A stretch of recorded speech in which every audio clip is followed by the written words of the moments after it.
Hi mga besi ko, magandang araw. It's me again, ang bubulabog sa araw nyo. Eme! Ngayong araw nga pala ay adobong itlog naman ang lulutuin natin. Let's go! Diyan nga pala, ginigisa ko na yung sibuyas at bawang. Hinalo-halo ko nga muna para mag-brown-brown naman. At susunod ko namang dito ilagay ay yung itlog. 2 peraso kasi 2 lang naman kami ngayon ng anak ko. Nasa part na naman tayo ng halo-halo. Eme!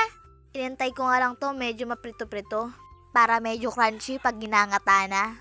Very good. Isusunod ko namang ilagay dito ay yung toyo para masabing adobo. Eme!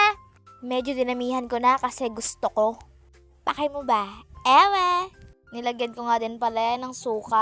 Pati na rin kunting tubig. Tinimplahan ko na nga din. Nilagyan ko na ng paminta at magic. Aantayin ko na lang kumulo.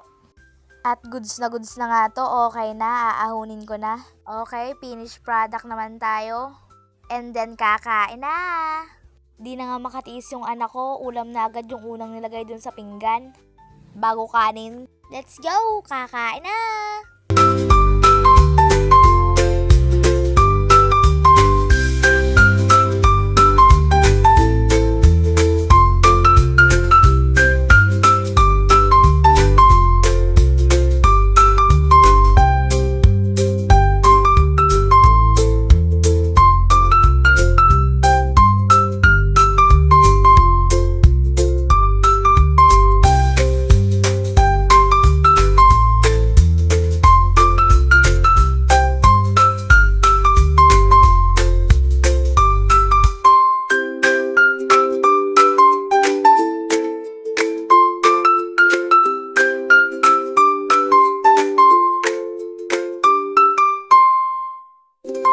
Yun lang mga besi ko. Maraming salamat sa panonood. Ingat!